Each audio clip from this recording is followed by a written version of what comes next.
Sí, ya la estoy viendo. Listo. Entonces vamos a hablar un poco acerca de crisis hiperglicémicas.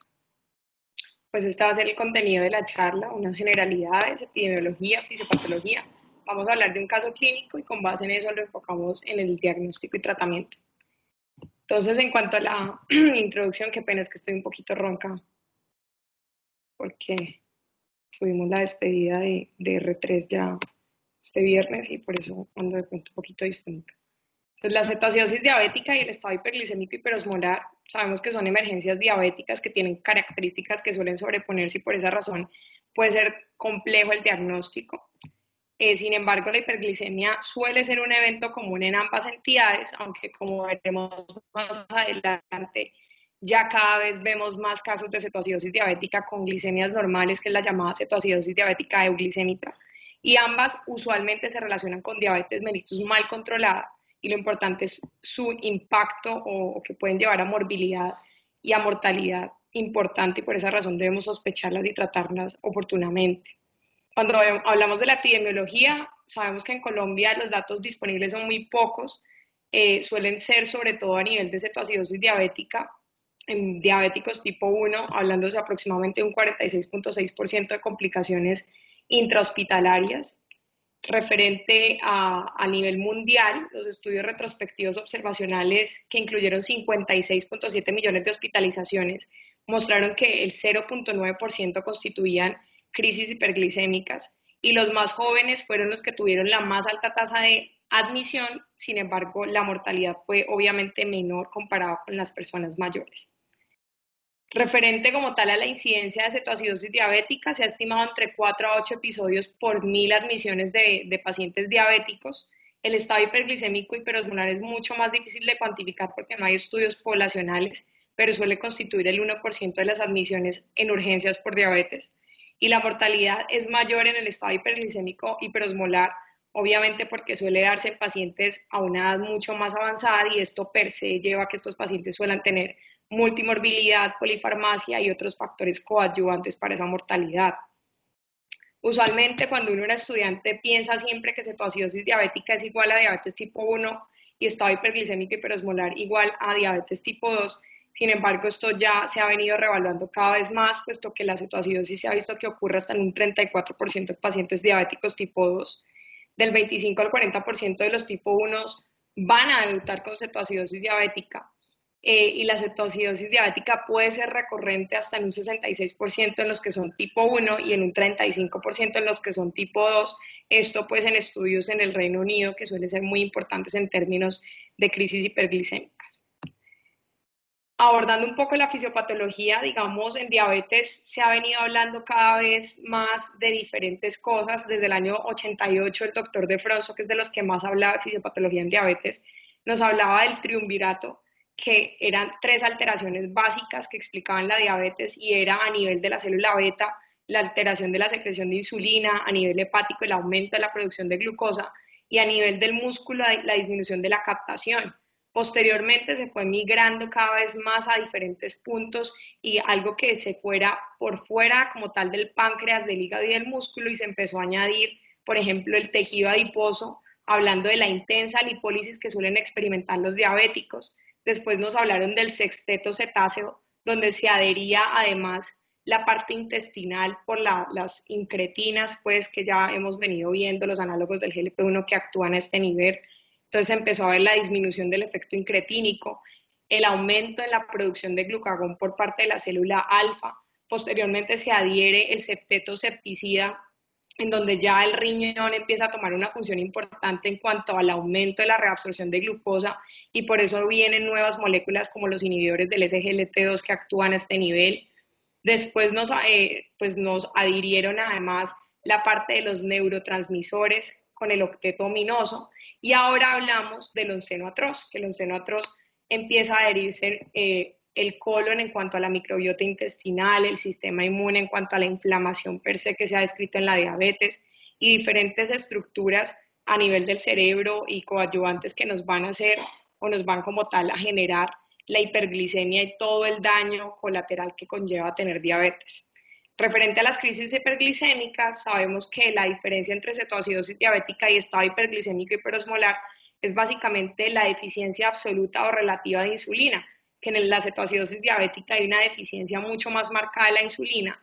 Por lo tanto, al disminuir la insulina empiezan a aumentar todas las enzimas, todas las hormonas, perdón, contrarreguladoras, como son, por ejemplo, la hormona de crecimiento, glucagón, cortisol, etcétera. Y todas estas hormonas contrarreguladoras lo que hacen es aumentar la gluconeogénesis, glucogenólisis, disminuyen la utilización de glucosa porque no tenemos insulina y per se se aumenta la actividad de la lipasa hormonosensible que comienza a llevar a una destrucción y una lipólisis masiva y todos esos ácidos grasos pasan a ser la fuente energética porque ya la glucosa no se puede usar, pasando al ciclo de Krebs, produciendo toda la parte del acetil-CoA, que suele ser un cofactor que finalmente se convierte en cetonas, en las cetonas más importantes, acetona, acetoacetato, perdón, y beta-hidroxibutirato. Y por esa razón es que en la cetoacidosis diabética esa deficiencia absoluta de insulina conlleva el aumento de la producción de cetonas y en cambio en el estado hiperglicémico hiperosmolar hay una hiperglicemia mucho más marcada, de hecho en los criterios diagnósticos que lo veremos más adelante,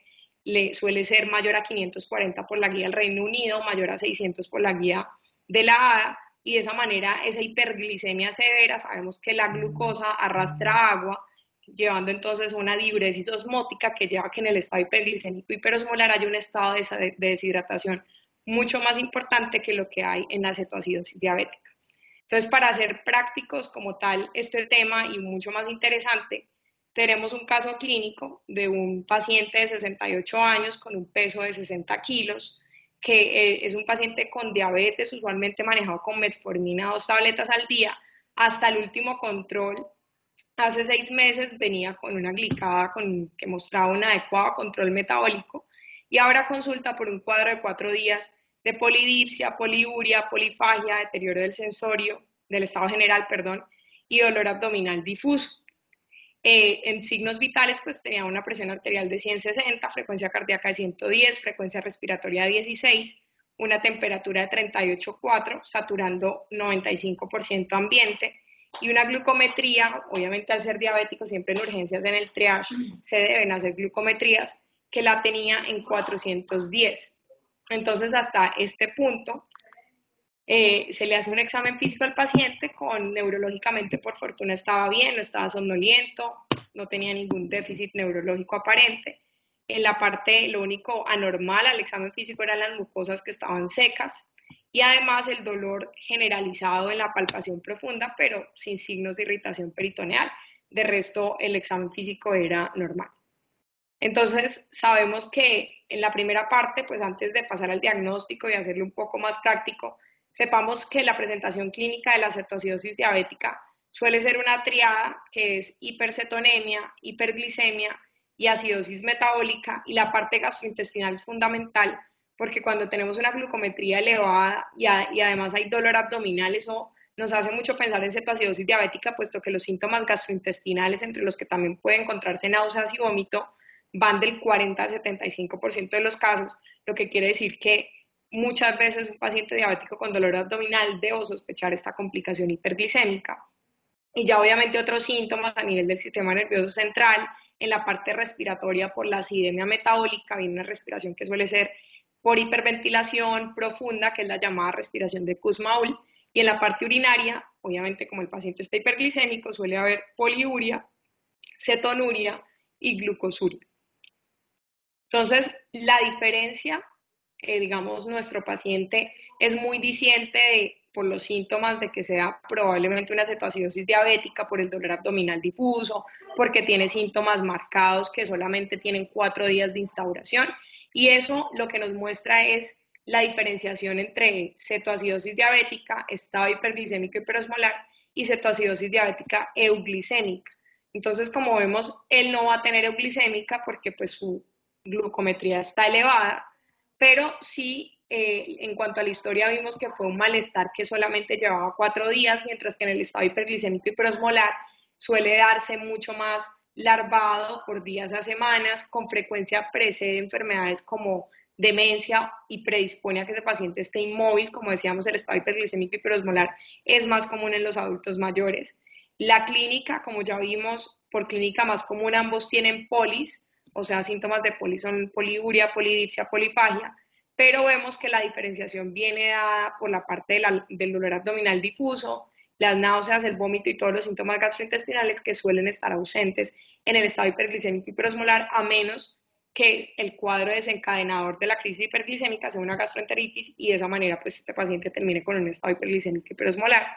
Eh, Tardíamente ya el paciente suele tener mucosas secas, respiración de Kussmaul, taquipnea en el caso de la cetoacidosis diabética y siempre estar muy pendientes porque siempre estas crisis hiperglicémicas tienen un factor desencadenante, entonces debemos ver si el paciente tiene clínica correspondiente con infección, como es el caso de fiebre, de tos, escalofríos, etcétera. En el caso de este paciente vemos que tenía fiebre, entonces nos debe llevar a pensar qué puede ser el factor desencadenante que llevó a esto. Probablemente sea una infección por la fiebre que presenta. Entonces, en los exámenes vemos que este paciente tiene leucocitosis, neutrofilia, ¿sí? No sé si alguno de pronto quiere interpretarme el hemograma, los paraclínicos de electrolitos, como para de una vez practicar en la interpretación de exámenes y cómo enfocarían o cuáles serían los diagnósticos hasta este momento del paciente.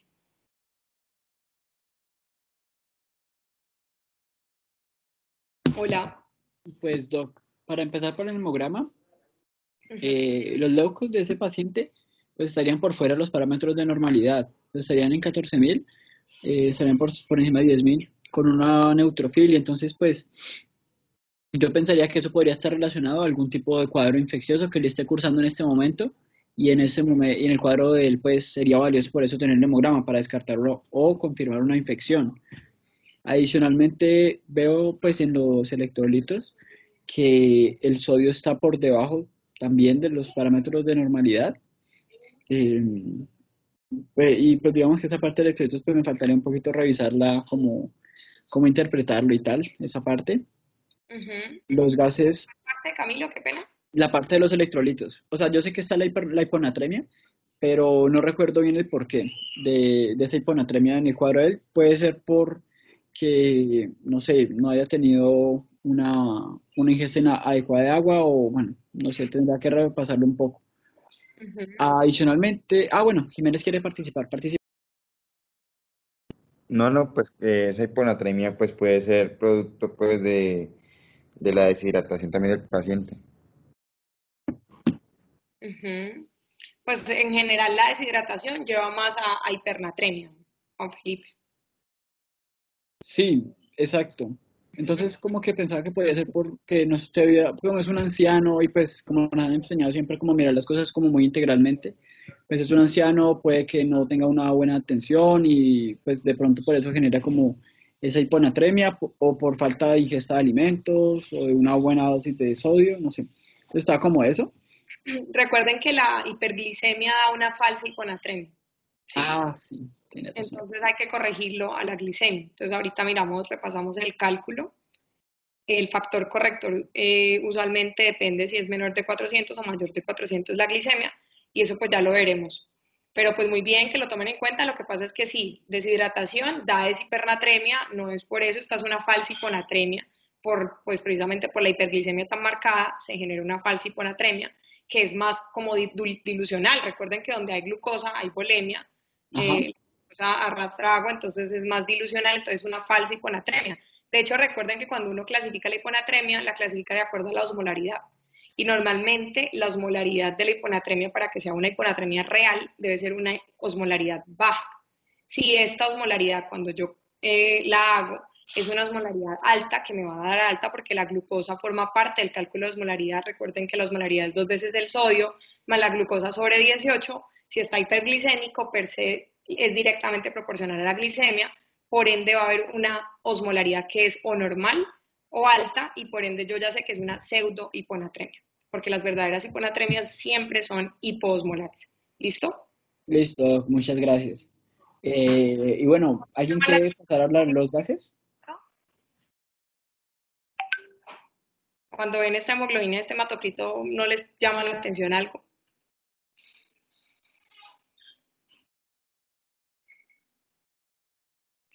Sí, estaría. estaría como bajo, pero como en el límite inferior de la normalidad para hombres, no recuerdo si era 13 o 12. Ajá, listo.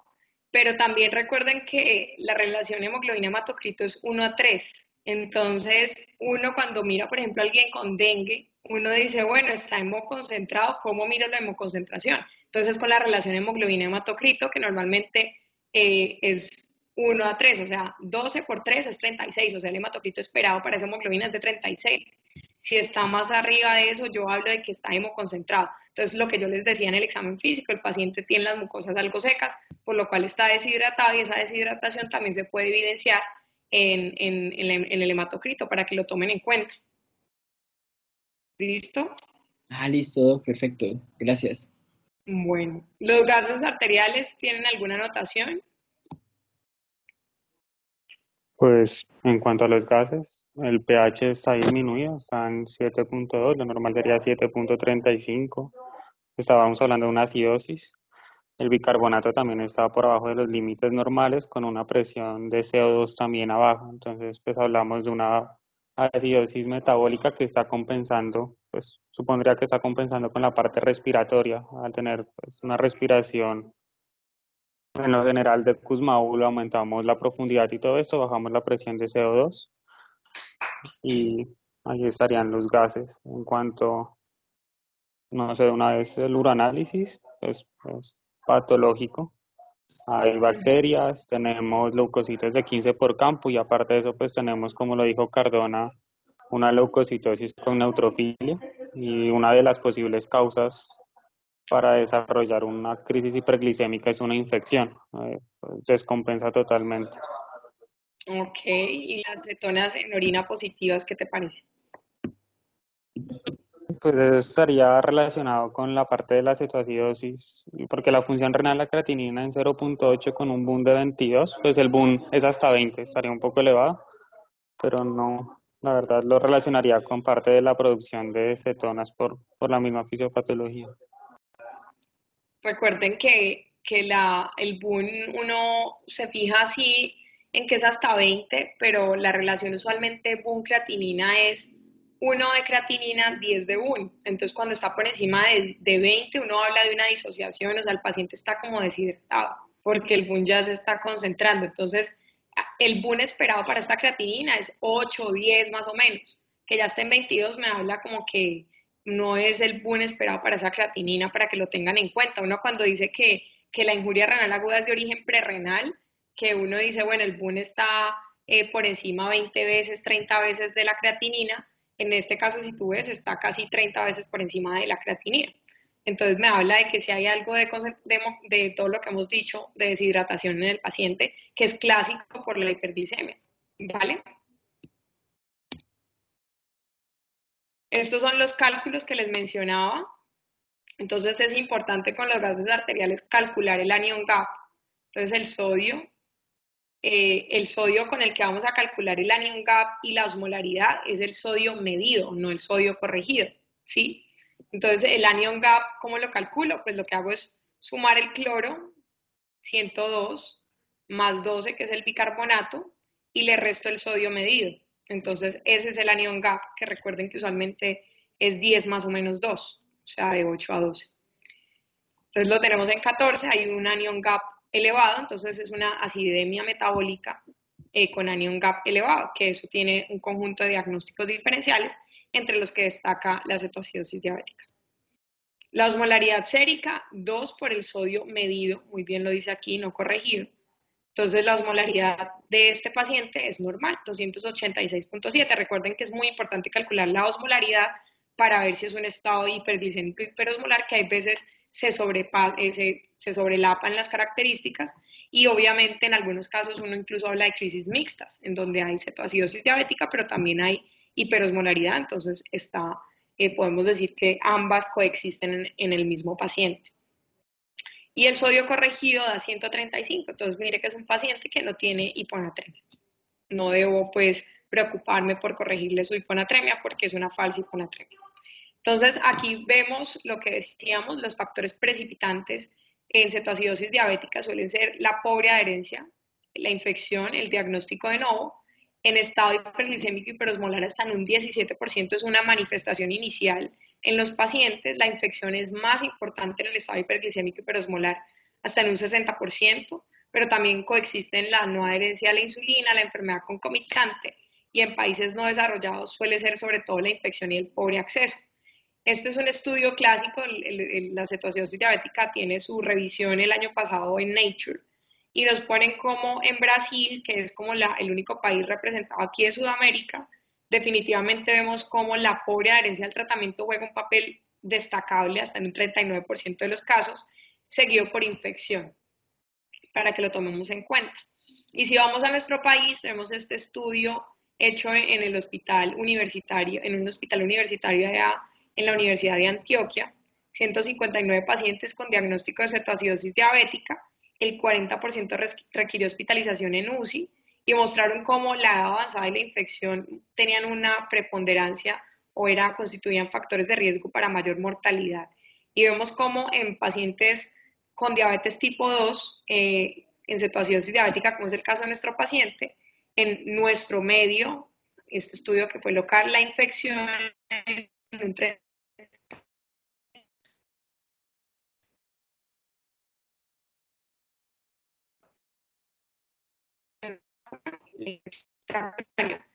como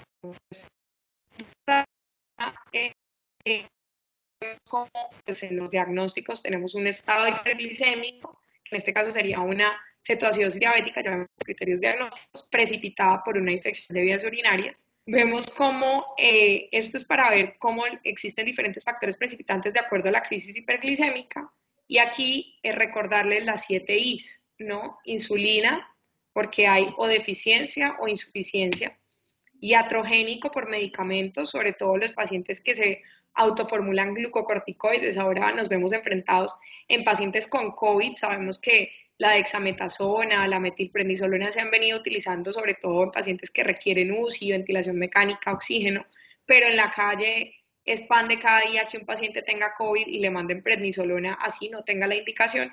Entonces siempre tomar eso en consideración si nos llega un paciente con una crisis hiperglicémica, preguntarnos qué se la desencadenó, y si no encontramos infección, si no encontramos mala adherencia, sospechar que probablemente sea algún medicamento que están consumiendo.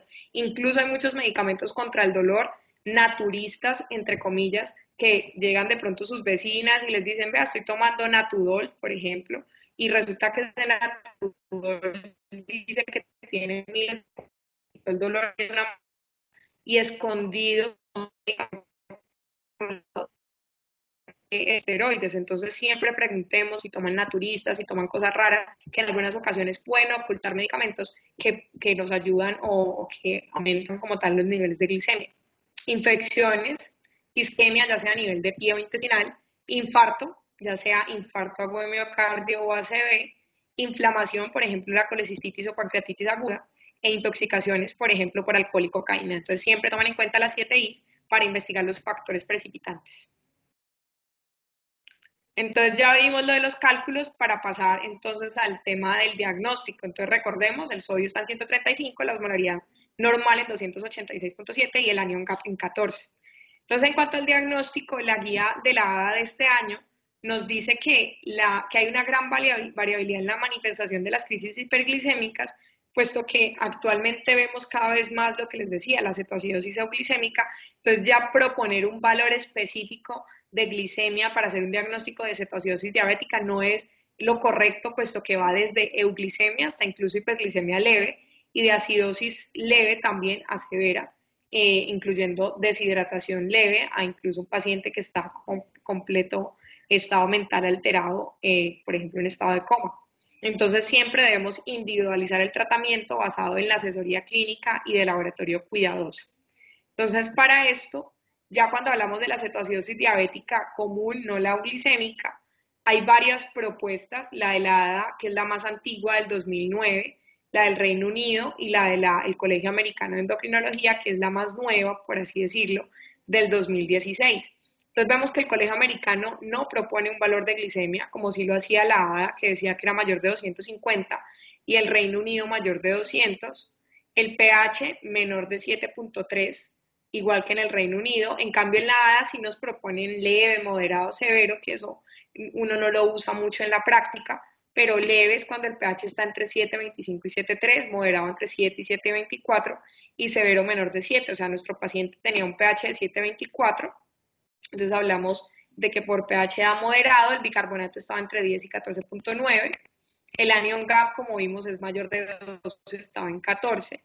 Y severo propone el Reino Unido cuando es mayor de 16. Incluso la ACE dice que el anion gap para criterios diagnósticos de cetoacidosis mayor de 10. El acetoacetato urinario positivo, ¿sí? En todas las clasificaciones, y es muy importante porque para el Reino Unido y la ACE, que son las más modernas, el beta-hidroxibutirato cada vez juega un papel más importante de las tres cetonas que les mencioné. En la fisiopatología, el beta-hidroxibutirato es la principal, la que más suele aparecer, pero lastimosamente no la tenemos disponible, su medición no es tan sencilla, incluso uno pide cetonas en sangre y están llegando a la semana siguiente, por eso nos ayudamos del uroanálisis, de los gases arteriales, de toda la parte clínica para tomar en cuenta el diagnóstico como tal. Y el estado mental en cetoacidosis diabética suele verse, el paciente puede estar alerta hasta incluso en un estado de coma, dependiendo de la gravedad o de la severidad de la misma. En cuanto a los criterios diagnósticos de estado hiperglicémico hiperosmolar, una glicemia mayor a 540 de acuerdo a los criterios clasificatorios del Reino Unido del 2015, y en cuanto a la ADA mayor a 600, en general, a diferencia de la cetoacidosis diabética, va a estar normal el bicarbonato, el pH, el anion gap no se toma en consideración, las cetonas en orina suelen estar negativas o un positivo bajo, y la osmolaridad, pues obviamente es un criterio definitorio cuando está por encima de 320. Los pacientes usualmente con estado hiperglicémico hiperosmolar están mucho más enfermos, entonces su estado mental suele estar en estupor o coma. Los criterios diagnósticos de la cetoacidosis diabética euglicémica es una euglicemia relativa, es decir, está la glucometría o la glicemia central menor de 250. Los pacientes igual tienen acidosis, dado el pH y el bicarbonato menor de 18. Tienen cetosis, preferiblemente beta-hidroxibutirato si está disponible, y si no se puede usar, obviamente, las cetonas en orinas. Tomar en cuenta que el 3 al 8% de los pacientes que se presentan con cetoacidosis diabética tienen niveles normales de glucosa o levemente elevados, y esto se ha visto cada vez más intensificado por el uso de los inhibidores del SGLT2. Entonces, ya para pasar al manejo, uno que es lo primero que hace cuando mira a un paciente en urgencias, que como el que vimos, ya le hicimos la clasificación de acuerdo a los criterios diagnósticos de cetoacidosis diabética, lo primero que yo debo pensar es qué tan severo está el paciente, porque obviamente siempre debo asegurar ventilación, asegurar toda la parte circulatoria, ¿sí? Todo el ABCD. Entonces, reviso si el paciente tiene una severidad tan alta que ya debo intubarlo, que ya debo ingresarlo a una unidad de cuidados intensivos. Entonces, en el caso de nuestro paciente, vemos que es un paciente que está alerta, que su pH está por encima de 7,1, que no tiene una acidemia severa, que tiene un gasto urinario, pues hasta ahora no les mencioné nada, pero está normal. Su potasio, como vimos, está en 4,7, por lo que no está severamente reducido para que tengamos necesidad de poner un catéter venoso central. Entonces, este paciente, como lo tenemos inicialmente, es un paciente que no tenemos que ingresar como tal a unidad de cuidados intensivos, sobre todo ahora en la era de COVID, donde nos vemos enfrentados a que no hay unidad de cuidado intensivo. Debemos ser muy cuidadosos sobre qué pacientes realmente tienen la indicación. Entonces, lo primero, ese paciente sí debe ser monitorizado, debo revisar continuamente sus cifras tensionales, pues todas sus constantes vitales, el gasto urinario, el estado de hidratación, la dosis de insulina, los paraclínicos que deben tomarse idealmente cada 2 a 4 horas, o sea, el pH, que puede ser venoso, porque el pH venoso se correlaciona bien, solamente suele haber una discordancia 0,1 con los electrolitos, glucosa, y si es una cetoacidosis diabética leve, como dijimos, no requiere un tratamiento en UCI, como es el caso de nuestro paciente, que es leve, ya un poquito tirando a moderada, pero pues su estado mental nos da para pensar que no hay necesidad de una UCI. Incluso hay sitios en el Reino Unido que se llama la Step Down Unit, que es donde se manejan este grupo de pacientes sin necesidad de ser internados en cuidado intensivo. Entonces, ¿cuál es el manejo general? Usualmente hablamos de 5 pilares de manejo.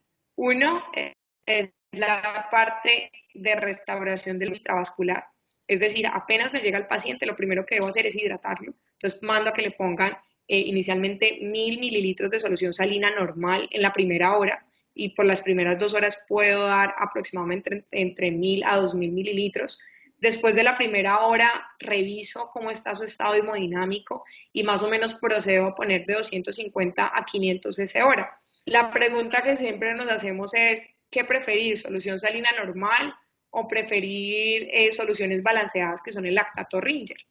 Entonces, para esto se han hecho algunos estudios que son subanálisis de los estudios más grandes que han tratado de comparar solución salina, o sea, cristaloides balanceados versus solución salina, que es el SALT-TD y el SMART, y lo que vieron fue revisar esos 172 pacientes incluidos allí con cetoacidosis diabética y revisaron con primario el tiempo entre presentación a urgencias y resolución de cetoacidosis definido por ADA. Y como vemos, usualmente la resolución fue menor en los que usaron los cristaloides balanceados, es decir, el Hartmann o lactato Ringer, con una P que fue estadísticamente significativa. Y de igual manera encontraron que la hipocalemia fue menor en el grupo que usaba cristaloides balanceados. Recordemos que apenas uno empieza a poner insulina, la insulina lleva una migración y un cambio, un shift del potasio, y por esa razón es que ese potasio se baja apenas yo empiezo a poner insulina. Entonces eso es algo que con las soluciones balanceadas se dio en menor proporción, también con una P que fue estadísticamente significativa. Lo otro es prevenir y o corregir la alteración electrolítica. Como ven, ya los 2 pilares de manejo nos centramos en la volemia y nos centramos en el tema de la corrección de la alteración electrolítica. O sea, la insulina no es lo primero que yo hago para manejar a estos pacientes, puesto que inicialmente debo corregir la volemia y debo corregir el potasio, porque como vimos, apenas empieza a poner insulina, me va a llevar a ese paciente a disminución del potasio, y eso pues puede tener repercusiones importantes, sobre todo a nivel cardiovascular. Entonces, debo reemplazar el potasio si obviamente ese paciente tiene asegurado el gasto urinario. La guía de la ADA recomienda agregar de 20 a 30 miliequivalentes de potasio en cada litro de infusión si el potasio es menor a 5.2, o sea, el caso de nuestro paciente. El Reino Unido recomienda un poco más, 40 por cada litro. No hay evidencia comparando una estrategia sobre la otra, y se recomienda no iniciar insulina si el potasio es menor de 3, o sea, lo que les mencionaba. Siempre antes de iniciar insulina, yo debo tener ya el valor de potasio de ese paciente, valor de sodio, muchas cosas importantes que me van a llevar a cambiar la conducta. Si es menor de 3, definitivamente primero hay que corregir la hipocaliemia antes de iniciar como tal la insulina.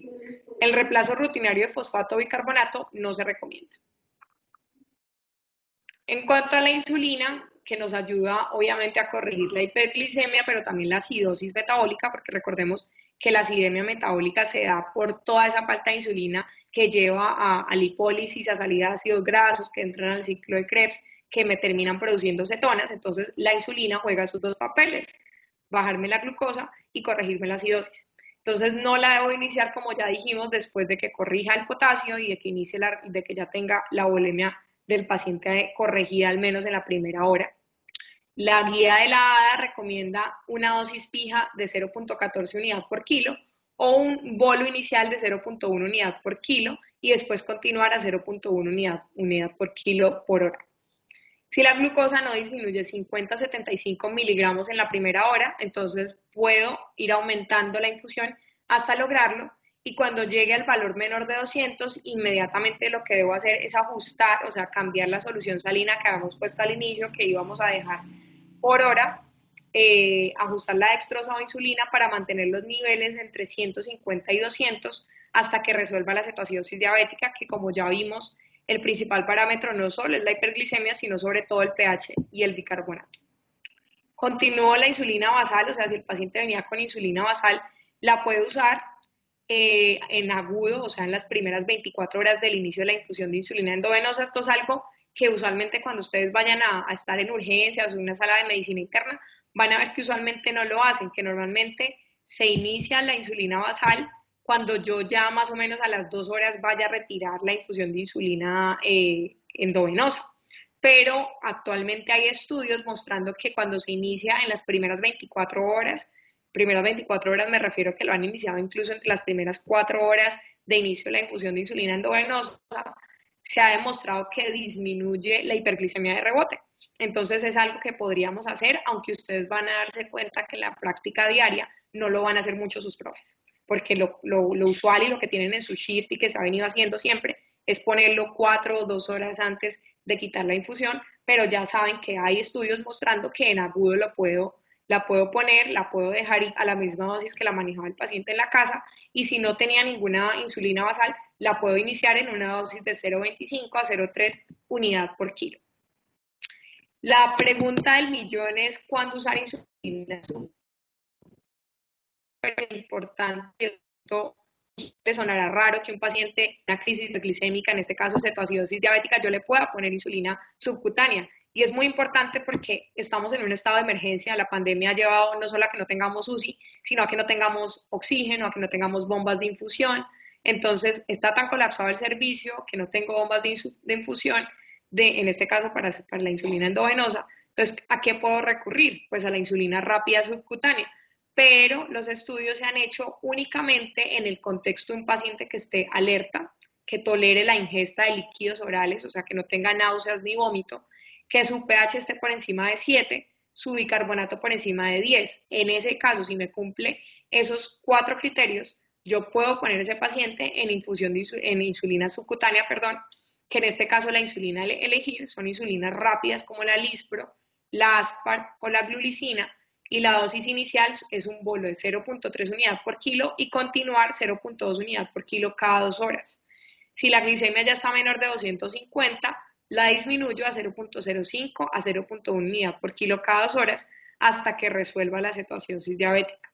El tema de la hidratación y el potasio se maneja exactamente igual como si la fuera a poner endovenosa, y si en las próximas 12 horas de haber iniciado esta estrategia no se normaliza el anion gap, entonces debo definitivamente poner ese paciente con infusión de insulina endovenosa a como dé lugar. Otro pilar es identificar y tratar la causa subyacente y hacer prevención. O sea, es muy importante revisar cuál fue la causa que llevó al paciente a cetoacidosis diabética o a estado hiperglicémico hiperosmolar. Debo revisar por qué no es adherente, trabajo social, facilitar el tratamiento, ver si es que el paciente no tuvo acceso a la insulina porque no tiene transporte, porque no se lo está dando la EPS. Debo educar a ese paciente. O sea, recuerden que nosotros estamos en una universidad donde nos enseñan medicina familiar, que uno muchas veces dice que pereza, que maluco, pero por el contrario, es una especialidad muy importante porque nos sensibilizan la prevención primaria, secundaria y terciaria. En este caso estamos hablando ya de una prevención secundaria en un paciente que ya es diabético, que ya tuvo una crisis hiperglicémica, pero como ya vimos, la recurrencia es altísima, 66% si es tipo 1, 36% si es tipo 2, entonces tenemos que impactar en ese 36%, porque hoy más que nunca estamos viendo estos servicios colapsados por COVID, y es muy triste ver pacientes que ingresan en contexto de estado hiperglicémico hiperosmolar, de cetoacidosis diabética, no porque necesariamente hay infección, sino como vimos incluso en países como Brasil, la causa desencadenante más importante es la falta de adherencia. Entonces es nuestro papel llevar a la prevención, a la educación y detectar por qué ese paciente no es adherente, y muchas veces es porque no se le ha explicado adecuada y suficientemente la importancia del tratamiento como tal. Y en el caso de los factores precipitantes diferentes a no adherencia, pues obviamente debo tratarlos, como en nuestro caso la infección de vías urinarias. Y el último paso definitivamente es la transición desde el manejo agudo. O sea, cuando hablo de resolución de cetoacidosis diabética por la guía de la ADA, cuando la glicemia está menor de 200, pero vimos que muchas veces uno alcanza primero esto antes de alcanzar los valores como tal de los gases arteriales, y que cumpla dos de los siguientes 3 criterios: un bicarbonato mayor o igual a 15, un pH mayor de 7,3 y un anion gap menor o igual a 12. La guía del Reino Unido, por el contrario, solamente me toma en consideración el pH mayor de 7,3 y que ya tenga cetonemia negativo, porque allá sí tienen el beta-hidroxibutirato pues muy disponible, cosa que no tenemos acá, y por ende esto se nos complicaría en nuestro medio. Pero ellos no recomiendan el bicarbonato porque la acidosis hiperclorémica que genera la solución salina normal puede conllevar a que el bicarbonato pueda estar por debajo incluso de 15, pese a que el paciente no tenga ya o ya esté resuelto su estado de cetoacidosis. Después de la resolución se debe hacer transición de la insulina endovenosa subcutánea. Como ya dijimos, la insulina basal se debe iniciar al menos 2 horas antes de que se pare la infusión endovenosa, o incluso si ponemos un bolo, una insulina rápida ya con la comida, por ejemplo el almuerzo, a la hora ya podría estar suspendiendo la insulina, la infusión de insulina endovenosa. Pero como ya les había dicho previamente, esto es lo que van a hacer y van a ver ustedes que hacen todos sus profes, pero está estudiado y documentado en estudios recientes que en las primeras 24 horas yo puedo iniciar la insulina basal concomitante con la insulina endovenosa y eso tiene buena evidencia en cuanto a que disminuye la hiperglicemia de rebote sin generar mayores hipoglicemias. Esto es como el resumen, 3 pilares. Fluidos endovenosos es lo primero, administro solución salina normal, 500 a 1000 cc por hora, durante las primeras 1 a 2 horas. Evalúo el sodio corregido, ya vimos que el de nuestro paciente es 135. Si es normal a alto, no pongo más solución salina normal, sino medio isotónicos, o sea, al 0.45%, a una razón de 250 a 500 cc hora, dependiendo del estado de hidratación. Recuerden que el estado de hidratación nos lo da no solo las mucosas, sino las cifras tensionales, el llenado capilar del paciente, la turgencia de la piel, ¿sí? Diferentes factores que nos pueden hablar, el gasto urinario, un paciente que no orina muchas veces por deshidratación. Cuando la glucosa alcanza menos de 200, cambio a dextrosa, en medio isotónicos también, uno pone así dextrosa en solución salina, hasta la resolución de la cetoacidosis, que ya vimos que la resolución de la cetoacidosis es cuando la glicemia es menor de 200, y los gases arteriales muestran 2 de 3 criterios, pH mayor a 7,3, bicarbonato mayor a 15 y anion gap menor o igual a 12. Posteriormente, el otro pilar, potasio. Recuerden que si el potasio está menor de 3.3, no puedo iniciar insulina hasta que se corrija y suba por encima de 3.3. Si el potasio es mayor de 5, no tengo que rechequear ese potasio, no tengo que dar potasio en la solución como tal salina con la que estoy dando la hidratación, pero sí lo debo chequear cada 2 horas porque la infusión de insulina me lo puede ir bajando progresivamente y el potasio debe estar idealmente entre 4 y 5. Si el potasio está menor de 5, agréguele de 20 a 40 de solución de cloruro de potasio por cada litro de solución salina que vaya a ponerle a ese paciente, como ya les dije, para la meta de 4 a 5. Y la insulina, como ya dijimos, ruta endovenosa, 0.1 unidad por kilo en bolo y continúa 0.1 unidad por kilo hora en infusión endovenosa. Subcutánea, la ruta subcutánea 0.2 unidad por kilo subcutáneo en bolo y continúe cada 2 horas, chequeando glucometrías cada 1 a 2 horas.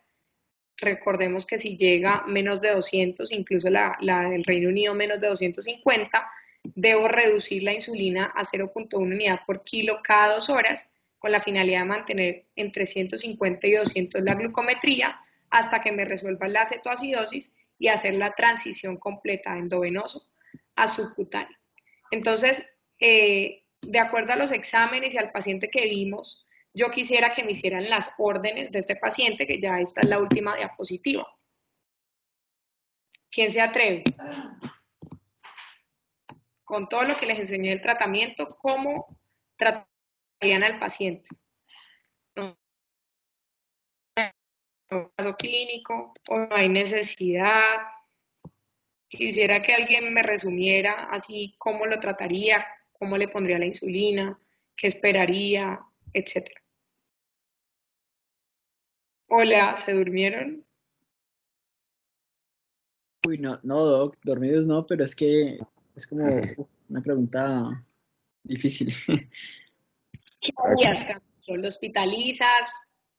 ¿Lo mandas a la UCI? ¿Lo dejas ahí en urgencias monitorizado?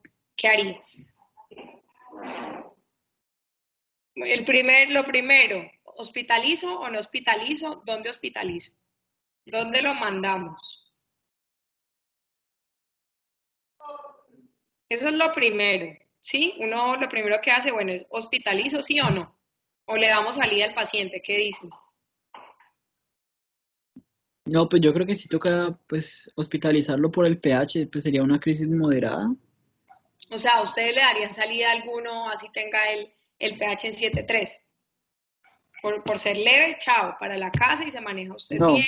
No, no, yo Sí, creo que toca hospitalizarlo en todo caso Ya. por esta crisis hiperglicémica. siempre una crisis hiperglicémica hay que hospitalizarla, siempre. Eso nunca lo duden. La pregunta es, ¿en UCI o no? Pero siempre hay que hospitalizarlo. O sea, nunca se les vaya a ocurrir decir, no, es que está en 7,3 y el bicarbonato está como en 14 y el anión GAP, no. O sea, siempre hay que hospitalizarlo, porque esos pacientes así están tolerando la vía oral. Dime, ¿tú cuándo te vas a tomar 2.000 litros así en 2 horas? O sea, eso se vuelve muy complejo, ¿sí? Además, recuerda que hay que ponerle insulina, estarlo monitoreando, entonces no duden nunca de la hospitalización. Yo lo que les mencionaba es que estamos en una época de pandemia donde no hay UCI. Entonces uno dice, ¿será que lo mando a UCI o no lo mando a UCI? En general todas se manejan en UCI, porque es que uno en urgencias monitorizando un paciente cada hora, eso es súper complicado. Entonces siempre estos pacientes en general van a UCI. El problema es que como hay algunos que están alertas, que toleran la vía oral, que tienen una acidosis leve, tirando un poco a moderada, pues uno dice, no hay UCI, nos toca manejarlo. Entonces, eso es lo que nos está tocando hacer ahora. Pero en la vida real, prepandemia, donde las UCIs en general uno casi nunca veía que las UCIs estuvieran llenas. Yo cuando era R1 y R2 que no teníamos pandemia, empezando R2 no pasaba eso, siempre los manejábamos en UCI este tipo de pacientes. Se los menciono ahora porque la pandemia es una realidad. Ustedes, yo no sé en qué semestre están, no sé si ya están en internado y ahorita vayan a salir a un rural y les toca enfrentarse a que en la clínica en donde están no hay UCI, entonces ¿qué hago? Y el internista no está, ¿será que es que entonces me toca remitirlo como urgencia vital porque se manejan siempre en UCI? No, ustedes ya van dándole el manejo inicial, ponen igual siempre traslado a UCI. En este caso, como dijimos, si es una cetoacidosis diabética leve, porque el paciente está alerta, está consciente, tolera vía oral, no tiene un bicarbonato pues tan disminuido, el anión GAP no está por encima de 16, que nos habla de una gran severidad, como es este caso, uno dice, bueno, ese paciente podemos darle el chance de que esté aquí porque no hay UCI. Pero es lo que les digo, como estos pacientes usualmente requieren monitoreo de que exámenes cada 4 horas, glucometrías cada hora, cada 2 horas, eso pedirlo en una urgencia, pedirlo en una hospitalización, no se da porque no están los recursos de enfermería. En cambio, en una UCI sí, en una UCI sí están preparados para tomar cosas cada hora. Por eso el manejo ideal de estos pacientes es en UCI. Pero yo les decía, bueno, si es leve, podemos considerar manejarlo mientras conseguimos esa UCI. Entonces, este paciente, sin duda lo hospitalizamos, es una cetoacidosis diabética que podríamos incluso aguantarnos la UCI por el tema de que está alerta, de que está consciente. ¿Qué es lo primero que hacemos? ¿Insulina o le ponemos líquidos? Líquidos, dos. Entonces, ¿cuánto le van a poner?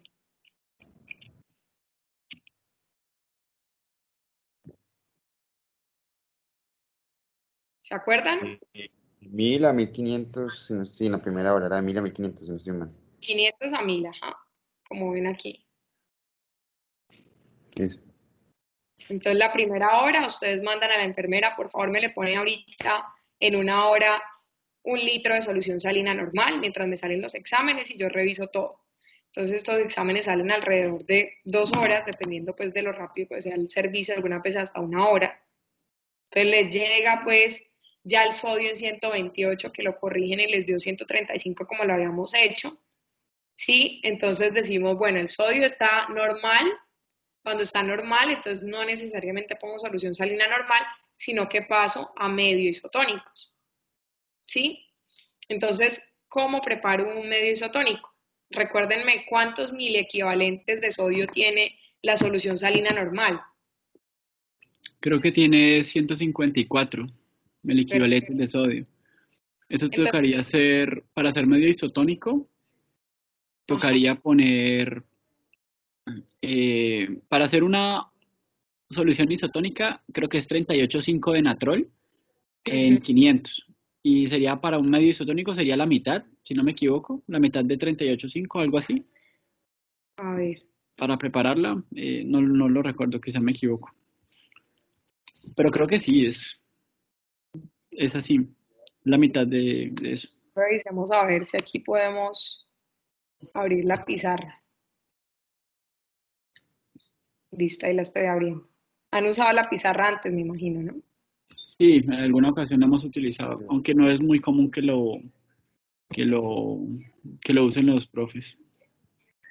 Bueno, pues yo no soy una profe. Está bien, pero súper, menos mal. Eso es chévere. Bueno, sí, no estoy tan vieja tampoco, Camilo. Vieja, pero no. Bueno, entonces, ¿cuánto es la solución salina normal? 154. Entonces, el 0,9% tiene 154 miliequivalentes de sodio. Ahí sí, sí les aparece, ¿cierto? Sí, Claro. Entonces, si yo les digo medio isotónicos, entonces así ya empiezan ustedes a gestionar todo el tema, pues cuando uno habla de cuarto isotónicos, medio isotónicos, un tercio isotónicos, todo deriva de este número mágico de 0,9. Entonces, si yo hablo de medio isotónicos, pues claramente, como su nombre lo indica, es la mitad, o sea, 0,45. Entonces, pues ahí es muy fácil. Obviamente esta regla de 3 se vuelve muy sencilla porque uno pues ya dice, si es la mitad, pues es la mitad de 154, ¿cierto?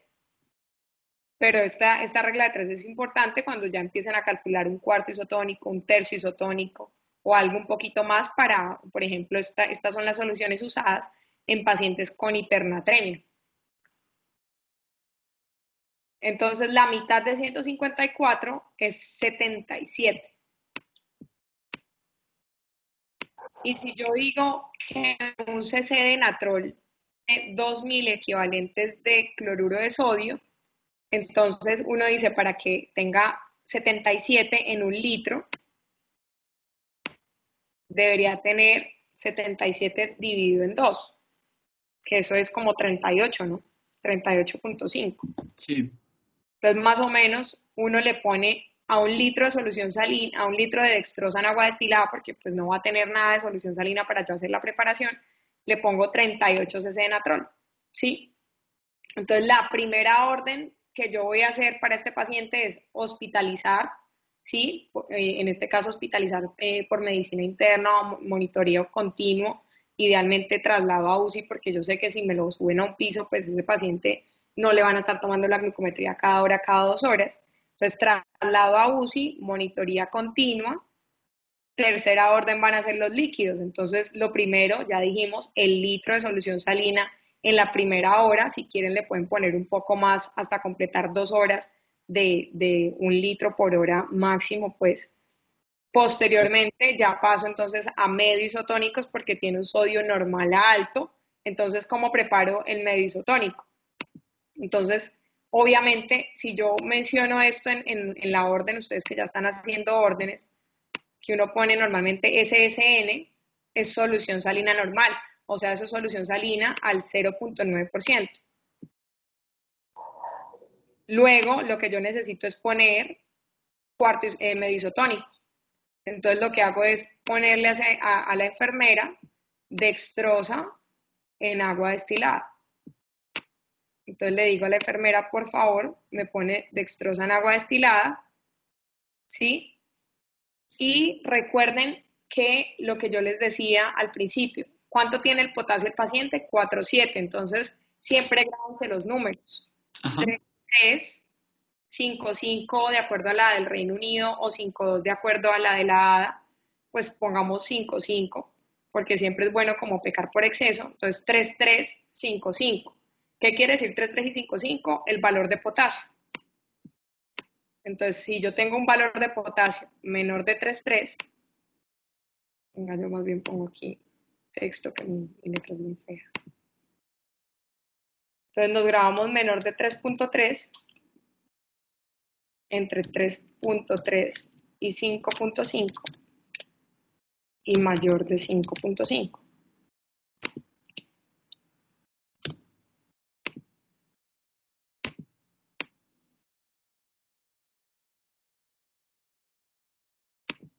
Entonces, ahí ya ven lo del potasio, ¿cierto? Sí, Sí, Entonces tengo menor de 3,3, ¿por qué? Porque en menor de 3,3 no puedo iniciar insulina. En este debo iniciar, pero con reposición. Y en este, tranquilamente. Entonces, menor de 3,3, yo ya sé que me llegó el potasio, menor de 3,3, todavía no puedo iniciar insulina hasta que ese potasio no esté por encima de 3,3. Si está entre 3,3 y 5,5, debo ponerle potasio a la solución que le voy a poner al paciente por hora. Recuerden que inicialmente puse el litro de solución salina en la primera hora, pero después ese paciente me va a quedar de acuerdo al estado de hidratación, que como ya les dije, el estado de hidratación lo ven por múltiples maneras. Entonces, de acuerdo al estado de hidratación, me va a quedar usualmente entre 250 a 500 cc hora. Obviamente yo siempre estoy pensando en todo, si es un paciente con falla cardíaca, con enfermedad renal, porque son pacientes que uno debe ser más cuidadoso con el tema de los líquidos, sin querer decir que no debo ponerlos porque la hiperglicemia lleva a un estado de deshidratación. Entonces, si está entre 3,3 y 5,5, ya sé que le agrego potasio a esa solución de reposición que le estoy poniendo por hora de 250 a 500 cc. Entonces la orden, pues obviamente va a ser dextrosa en agua destilada, natrol y aparte catrol. Recuerden que un cc de natrol igual a 2.000 equivalentes y es lo mismo, un cc de catrol igual a 2.000 equivalentes de cloruro de potasio. Entonces, ¿para qué pues va esto? Porque en ese caso la orden va a quedar dextrosa en agua destilada. Entonces, uno en general le manda a la enfermera a preparar o 1 litro o 500 cc. Entonces, mandémosla, por ejemplo, a preparar 500 cc. Alguien se arriesga a hacer la preparación de una solución media isotónica y le pone a 1 litro más o menos de 20 a 40 miliequivalentes, pongámosle 20 miliequivalentes de potasio, porque está el potasio entre 3,3 y 5,5. Si estuviera mayor de 5,5, lo único que hago es poner el litro de solución salina e inicio inmediatamente la insulina, en este caso endovenosa o subcutánea. Entonces, ¿alguien se quiere arriesgar a hacer la solución medio isotónica con catrol? Entonces, ¿cuánto le ponemos si vamos a preparar 1 litro? ¿Cuánto le ponemos de natrol a esa solución de dextrosa en agua destilada? ¿Por qué dextrosa en agua destilada? ¿Por qué agua destilada? Perdón, en general no ponemos todavía dextrosa porque el paciente está hiperglicémico. ¿Cuánto le ponemos de agua destilada a ese paciente? ¿Cuánto le ponemos de natrol, perdón, en 1 litro para que quede medio isotónico?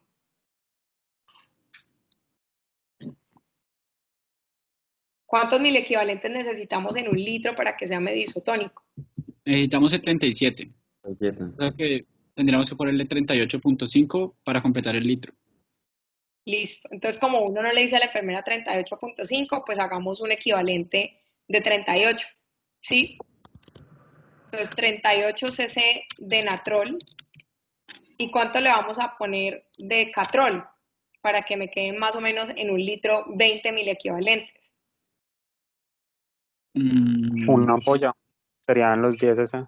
Sí, exacto. 2 por 5 días, sí. 2 por 2, 5 por 2 que diga. Sería para 20 mil equivalentes serían 10 cc de catrol en el litro. Ajá. Alguien me borró la nota que estaba haciendo, ¿no? Entonces, 10 cc de catrol más, habíamos dicho que son 38 cc de natrol, entonces 38 más 10 van 48. Eso como son cc, uno se lo resta al agua destilada. Entonces 1000 menos 48. Entonces son 952. Entonces quedaría agua destilada 952 cc más 10 cc de catrol más 38 cc de natrol.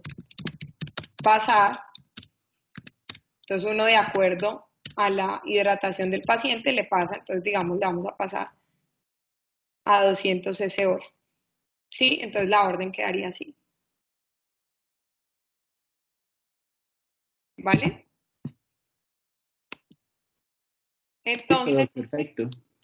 Listo. recuerden que uno usualmente por periférica no pasa más de 3 a 4 miliequivalentes de potasio, entonces eso también hay que tenerlo en cuenta, porque si ustedes al hacer el cálculo y al ver el estado de hidratación, ven a un paciente supremamente deshidratado que hay que ponerle 500 cc hora porque está muy deshidratado, lo ven muy mal y le tienen que poner catrol porque así lo dice las guías, porque está entre 3,3 y 5,5 de potasio. Entonces a ese paciente uno tiene que hacerle el cálculo de que no supere 4 miliequivalentes o idealmente 3 solamente por la flebitis que genera química el potasio, el catrol, que no supere 3 miliequivalentes por hora.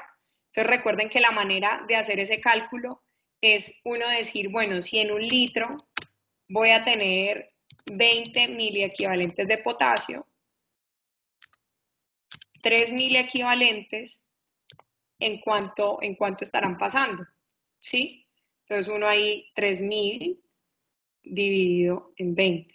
Entonces en 150. 150 cc van a ser 3.000 equivalentes, ¿sí? Entonces yo aquí le puse 200, vamos a ver 200, ¿cuántos mil equivalentes son? Son 4, entonces lo que yo les decía, más o menos que no supere de 3 a 4. Entonces ya sabemos que este paciente, si necesita más potasio, pues toca entonces ponerle un catéter venoso central porque nos toca ponerle mucho más líquidos y para que por vena periférica no vaya a haber flebitis. Entonces ahí se pone el catéter venoso central y ya obviamente ahí sí no hay mayor problema porque se puede pasar incluso hasta 8.000 equivalentes por hora sin que haya ningún tipo de alteración a este nivel. Entonces, esa sería la orden del potasio, que ya se lo empezamos a poner, y este paciente tiene contraindicación en este momento de ponerle insulina o no la tiene.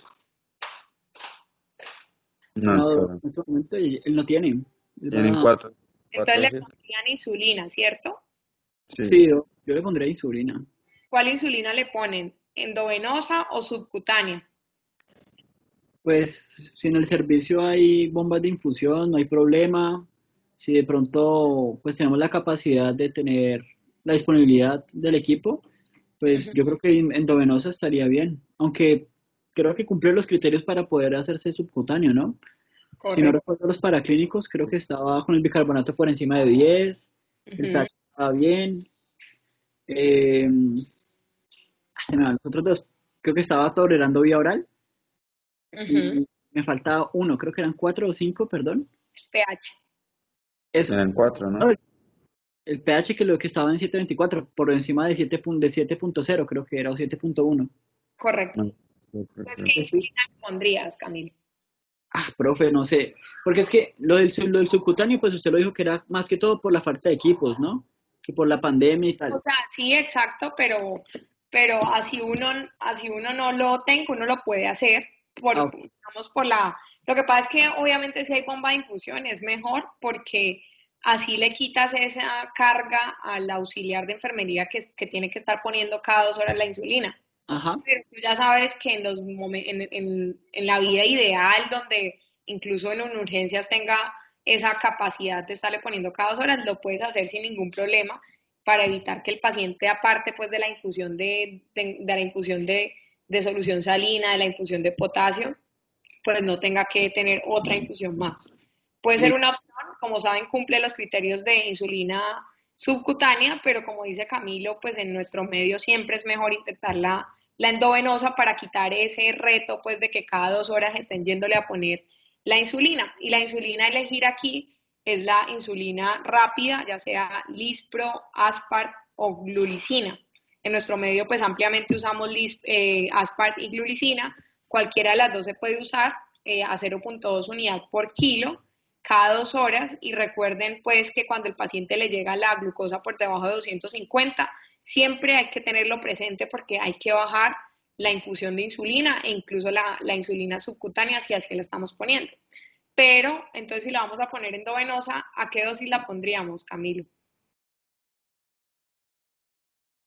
Era... em, fuck. 0.1 unidades kilo. Gracias, sí, eso. Que 0.1 unidad por kilo. Inicialmente uno le manda a la enfermera que ponga el bolo de 0.1 unidad por kilo, pero la preparación uno la hace, entonces la insulina subcutánea, como ya dijimos, si es Lispro-Aspart o glulicina, en la insulina infusión es la insulina regular, que es la que conocemos coloquialmente mal nombrada cristalina, pues por su color que es cristalino. Pero la que uno pone es insulina regular, o sea, la cristalina, y la preparación es 100 unidades internacionales más, eso lo deben poner en 100 cc de solución salina normal, ¿sí? ¿Por qué? Pues porque la intención es que todo sea fácil tanto para la enfermera como para mí. Entonces la orden va a ser 100 cc de, ahí veo que alguien está puesto aquí. Bueno, entonces insulina regular, 100 unidades internacionales más 100 cc de solución salina. ¿Qué quiere decir eso? Que por un cc de solución salina tengo una unidad de insulina regular. Entonces eso se me hace mucho más fácil porque, por ejemplo, nuestro paciente pesa 60 kilos. Entonces 0.1 unidad por kilo son 6 unidades. Entonces le digo a la enfermera, pásele 6 cc en bolo, o sea, ya de una, y continuémosle a 6 cc hora. Entonces, ¿qué es lo que hago en ese momento? 6 cc hora en la bomba de infusión, cada hora control de glucometrías, y en una hora más o menos debe haber disminuido de 50 a 75 miligramos por decilitro la glicemia, y si no, pues le voy subiendo de 11 cc, entonces está en 6, le subo a 7 y así se va volviendo mucho más fácil maniobrar. Cuando ya logremos pues que esa glicemia baje de 250 de acuerdo a las guías del Reino Unido o de 200 de acuerdo a las guías de la ADA, lo que hago es reducir inmediatamente la insulina subcutánea, le reduzco 0. Más o menos, si venía en 6, le reduzco 1 o 2 cc también, y pongo dextrosa en agua destilada, o sea, ya paso de tener dextrosa en solución salina, perdón, ya paso de tener solución salina a un medio isotónico, como venía poniéndolo, y pongo entonces dextrosa en esa misma solución salina, y lo paso de acuerdo al estado de hidratación de ese paciente. Si ya el paciente está más hidratado, etcétera, pues ya uno lo pone a un nivel basal que usualmente es un cc por kilo hora, entonces 70, 80 cc hora en este caso, de la dextrosa en solución salina, y ya espero el momento en el cual resuelva la cetoacidosis. ¿Se acuerdan de los criterios de resolución?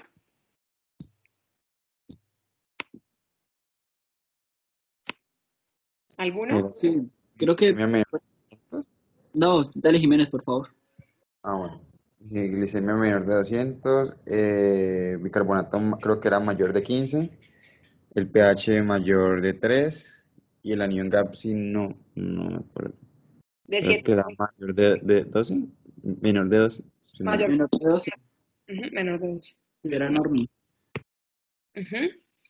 Entonces ya dejo a ese paciente en la infusión de insulina endovenosa hasta que cumpla esos criterios de resolución, y lo que hago es pensar cuando ya resolvió es que, listo, ya le puedo quitar la insulina endovenosa, pero el stop o lo que me hace parar para no retirarlo es que no tenga la insulina basal. ¿Cuáles son las insulinas basales? ¿Se acuerdan? Pues serían las de larga acción, que sería de acuerdo. Gludec, de Temir, Ajá. también sería, hay otra, creo que me falta una. ¿Glargina? Clargina. Glargina, sí.